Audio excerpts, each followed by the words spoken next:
नमस्कार सभी साथियों को, आप सभी का हमारे YouTube चैनल जीके बाई पवन मीणा में हार्दिक स्वागत है। साथियों, आज इंग्लिश का एक बहुत ही अच्छा टॉपिक टेंस, जिसको इंग्लिश की क्या माना जाता है, रीड की हड्डी माना जाता है। साथियों, इंग्लिश की क्या माना जाता है, रीड की हड्डी माना जाता है। टेंस के बिना ग्रामर के कोई भी टॉपिक, कोई संभव, कुछ भी संभव नहीं है। और ट्रांसलेट करना Hindi to English, English to Hindi, और टेंस के बिना वो संभव नहीं होता। हम आपको ये टेंस कंप्लीट करवाएंगे, तो साथियों आप बने रहे मेरे साथ। टेंस टेंस का मीनिंग क्या होता है, काल होता है, और इसका मीनिंग क्या होता है, समय। ठीक है साथियों, टेंस मतलब काल, समय, जो हमारा टाइम, हमारे लाइफ का टाइम, हमारी जो दिनचर्या का टाइम, इसके बारे में। सबसे पहले इनके पार्ट्स के बारे में बात करेंगे हम। तो इसके 3 पार्ट होते हैं साथियों, ध्यान से देखें।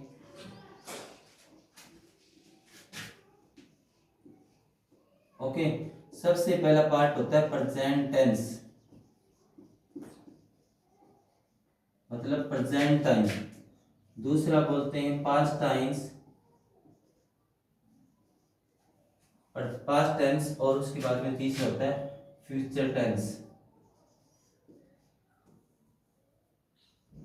Future tense. ओके, ये 3 पार्ट होते हैं साथियों। प्रेजेंट का मीनिंग वर्तमान काल होता है, जिस टाइम हम काम कर रहे हैं, जिस टाइम मौजूदगी में काम हो रहा है, हमारा इस टाइम चल रहा है, वो प्रेजेंट टाइम होता है, प्रेजेंट टेंस होता है। पास्ट टाइम जो हमारा कल का जो बीत चुका है वो होता है, और जो कल को आने वाला है साथियों वो होता है फ्यूचर टेंस। ठीक है, भविष्य काल जिसको बोलते हैं, आगे के आने वाले समय को। ठीक है, अब आगे इसके पार्ट के बारे में हम और डिटेल से बात करेंगे। इनके भी 4 पार्ट और होते हैं, 4 समय वर्तमान के भी होते हैं। अब देखिए, प्रेजेंट सबसे पहला इसका पार्ट है इंडेफिनेटिव, इंडेफिनेट टेंस। ओके, दूसरा है साथियों प्रेजेंट कंटिन्यूस,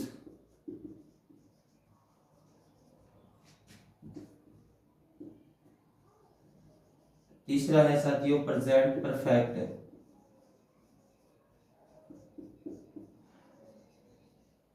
ठीक है, और चौथा रहेगा साथियों प्रेजेंट परफेक्ट एंड कंटिन्यूस। इसी तरह से मतलब प्रत्येक में इसके भाग रहेंगे, टेंस के प्रत्येक में मतलब भाग रहेंगे। Discharge, present indefinite tense, present continuous. इसी तरह पास्ट के भी 4 रहेंगे, पास्ट इंडेफिनिट, पास्ट कंटिन्यूस। इसी तरह से फ्यूचर इंडेफिनिट, फ्यूचर कंटिन्यूस। ठीक है साथियों, मतलब हर टाइम तीनों तीनों जो काल होते हैं, तीनों टेंस होते हैं, उन सभी के 4 पार्ट आप मान के चलो। अब हम इनको डिटेल से बारे में बात करेंगे, भी इनका मीनिंग क्या होता है। देखिए, सबसे पहले मैं बात करता हूँ प्रेजेंट इंडेफिनिट टेंस की। तो प्रेजेंट इंडेफिनिट क्या होता है, अनिश्चित टाइम होता है। अनिश्चित में क्या है कि हमें पता नहीं है वो काम कब खत्म होगा और कब स्टार्ट हुआ। मैं जैसे मैं खाना खाता हूँ, मैं खेलता हूँ, तो इसमें कोई वो नहीं है कि टाइम खत्म हो गया है। इस इन सेंटेंस से हमेशा पता चलता है कि वो काम अभी जारी है, और कब होगा कब नहीं होगा। कल मैं खाना खाता हूँ, ठीक है, इस तरह से मैं खेलता हूँ, मैं जाता हूँ। और उसके बाद में बात करते हैं प्रेजेंट कंटिन्यूस की। इसमें क्या होता है, प्रेजेंट कंटिन्यू साथियों, इसमें होता है कंटिन्यू, कंटिन्यूटी होती है, लगातार जारी रहना। कोई काम चल रहा है, वो अभी खत्म नहीं हुआ। और जैसे मैं खेल रहा हूँ, मैं खाना खा रहा हूँ, अभी मैं खा रहा हूँ, पता नहीं कितना टाइम लगेगा। मैं खेल रहा हूँ, पता नहीं मैं 2 घंटे खेलूंगा, 3 घंटे खेलूंगा। और ठीक है साथियों, इसके बाद बात करते हैं प्रेजेंट परफेक्ट की। इसमें काम हो चुका होता है, और चुका है, चूंकि इसके लास्ट के अंत में वाक्य में आते हैं। इसमें काम कंप्लीट होता है, कंप्लीट हो जाता है। उसके बाद में क्या होती है जो इसकी जो थर्ड वो हेल्पिंग वर्ब लगती है इसके अंदर। इसमें क्या होता है, काम हो भी रहा होता है और मतलब कंप्लीट भी हो चुका होता है। जैसे मैं सुबह से खाना खा रहा हूँ, या मैं सुबह से खेल रहा हूँ। सुबह से खेल तो रहा है, लेकिन खेल ही रहा है अभी तक, ठीक है ना, वो खेलना नहीं है। इसी तरह से हम बात करें तो इसमें भी इसके पार्ट रहेंगे पास्ट इंडेफिनिट, ठीक है। आगे भी इसका ये सेम ही रहेगा, past continuous, past perfect tense, और past perfect and continuous tense. ठीक है, स्पेलिंग मैंने यहाँ पे बता दिया आपको, present indefinite, present continuous, present perfect, present perfect and continuous. ठीक है साथियों, इसके बाद बात करते हैं फ्यूचर टेंस की। फ्यूचर टेंस में भी सेम ही रहेंगे, ये इसके पार्ट रहेंगे, future indefinite tense, future continuous tense, future perfect tense, future perfect and continuous tense, ये इसके पार्ट हैं। और आपको सपोज करो कि 4-5 वीडियो तो बन ही जाएंगे इसके, और ये हमारी क्लास 1 है टेंस की, मैं डिटेल से आपको बताऊंगा, इसके बारे में बताऊंगा। सबसे पहले हम अब उठा लेते हैं प्रेजेंट टेंस के पास चलते हैं, जिसको बोलते हैं वर्तमान काल। ये वर्तमान काल हो गया, ये भूतकाल हो गया, ये भविष्य काल हो गया। ठीक है साथियों, अब बात करते हैं, सबसे पहले पार्ट की बात करते हैं प्रेजेंट इंडेफिनिट टेंस की। प्रेजेंट इंडेफिनिट, ठीक है। अब इस टेंस के वाक्यों की पहचान कैसे की जाए, इस टेंस के वाक्यों की पहचान कैसे की जाएगी, इस टेंस के काल के, इस काल के वाक्यों में तुम्हें क्या आता है साथियों, एक तो ता है, ती है, ते हैं, ते हैं, ठीक है, और है भी आता है, हूं भी आता है, और हो भी आता है। ये कुछ मतलब इन जिस सेंटेंस के लास्ट में ये आते हैं, वो टेंस हमारी हमें उससे पता चल जाए कि वो ये जो वाक्य हिंदी के हैं वो इंडेफिनिट टेंस के हैं, प्रेजेंट इंडेफिनिट टेंस के हैं। ओके साथियों, बात करते हैं प्रेजेंट टेंस में क्या होगा। देखिए, हम इसकी विधि की बात करें, इसकी विधि जो होगी, विधि में क्या लगते हैं, सबसे पहले देखिए साथियों, सब्जेक्ट लगता है,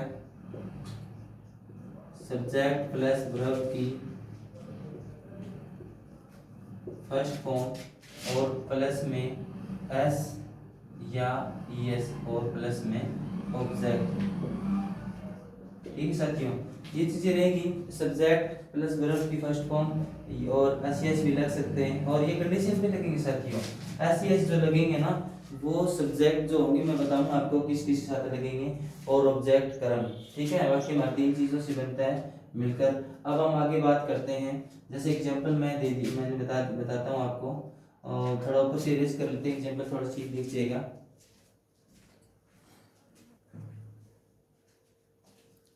आगे देखिए, आप एग्जांपल की बात करें, एग्जांपल में थोड़ा ऊपर करूँगा, आप देखिए ध्यान से।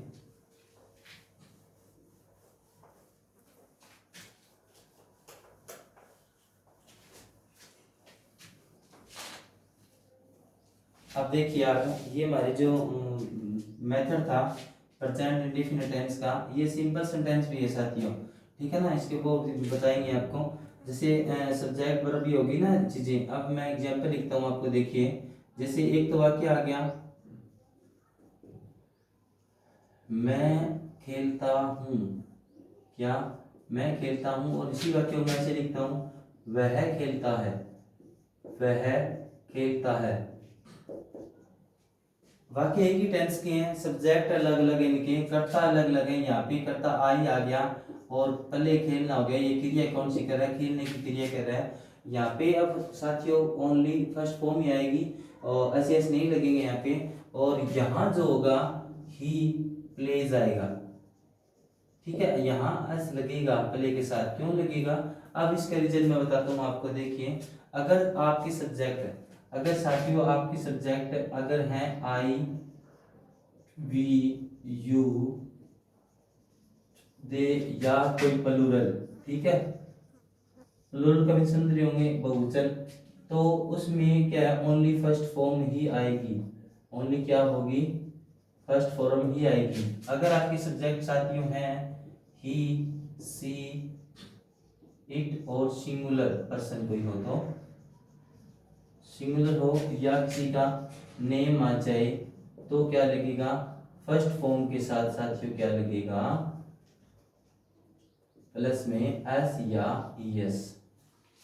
ठीक है साथियों, ऐसे ये बात नोट करने वाली है, क्योंकि बच्चे कंफ्यूज जाते हैं। जैसे यहाँ पे था, मैंने एस लगा दिया, ठीक है, और क्यों लगाया, क्योंकि यहाँ सब्जेक्ट ही था, ही करता था इसलिए मैंने यहाँ पे एस लगा दिया, और अगर यहाँ आई करता था, आई सब्जेक्ट था तो मैंने नहीं लगाया, क्योंकि ये कंडीशन जरूर होते हैं। आई वी यू दे प्लूरल जो होगा उसके फर्स्ट फॉर्म आएगी इस प्रेजेंट इंडेफिनिट टेंस की टेंस के अंदर, वो भी सिंपल सेंटेंस ये होते हैं साथियों। सिंपल सेंटेंस हम उसको बोल सकते हैं, अफर्मेटिव सेंटेंस बोल सकते हैं, अफर्मेटिव ही सेंटेंस बोलते हैं इनको, मतलब साधारण वाक्य साधारण होते हैं ये। अच्छा, ये बात आपको समझ में आ गई होगी। फिर आप कंफ्यूजन में आप देखिए, डिटेल से देखिए, आपको डिटेल से बताऊंगा मैं।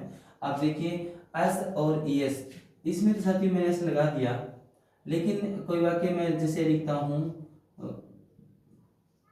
वह मुझे अंग्रेजी पढ़ाती है, जैसे ये सेंटेंस आ गया, और पढ़ाती है, तो इसकी इंग्लिश बनाता हूँ मैं, आपको पता चल जाएगा आपको क्या मैं बताना चाहता हूँ आपको।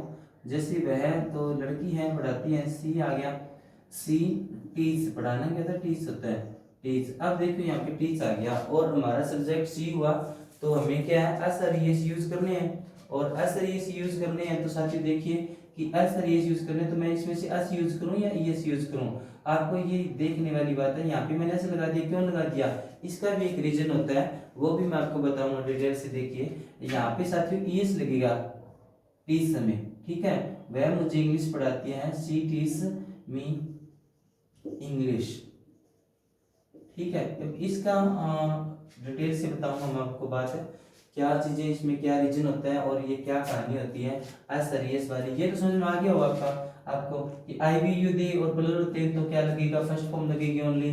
अगर ही सी इट और सिंगुलर योर नेम आएगा किसी का तो फर्स्ट फॉर्म लगेगी, ठीक है। अब इसके बाद में क्या बात करते हैं, एस जो ईएस है ना, इनमें दो है, तो इनमें से कहाँ कौन सा कहाँ लगता है, एस कहाँ लगता है, ईस कहाँ लगता है, वो मैं बताऊंगा आपको। आप देखिए थोड़ा इरेज कर लेते हैं इसको नीचे से। अब देखिए आगे आप, अगर साथियों आपको देखिए ना, ध्यान देने वाली बात है, अगर किसी फॉर्म के पीछे S double S S H C H या एक्स लगा हो तो आपको इसके साथ यूज करना है ई एस, ओके।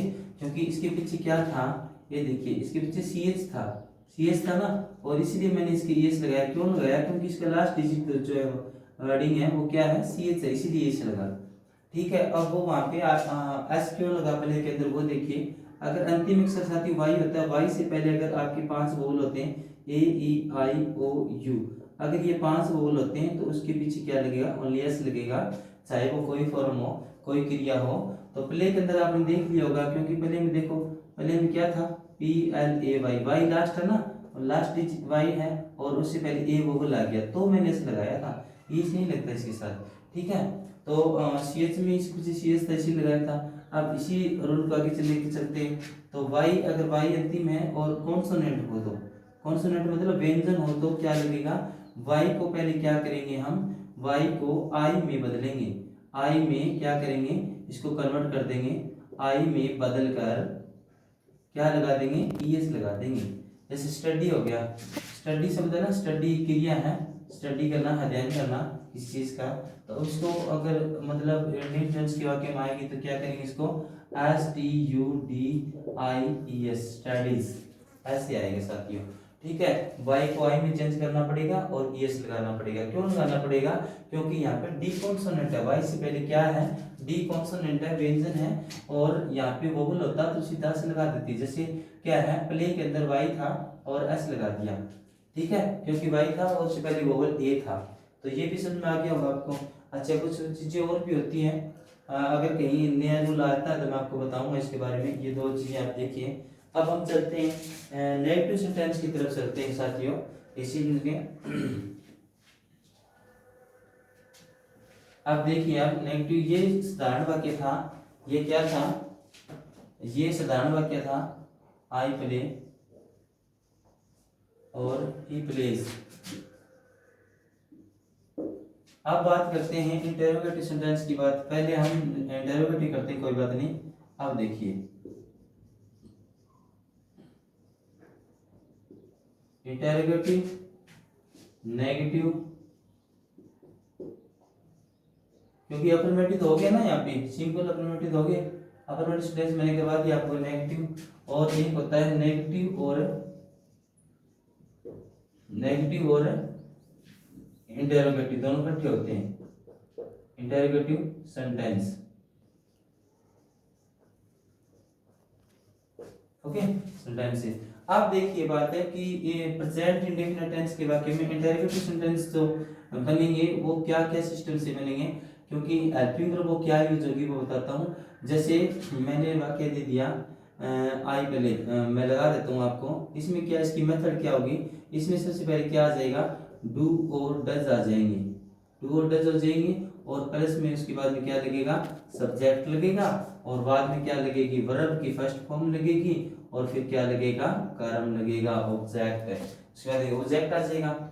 अब साथियों यहाँ पे फिर दो बातें आ गई, यहाँ पे देखिए दो बातें आ गई हैं, तो एक बार हम कर लेते हैं इसको।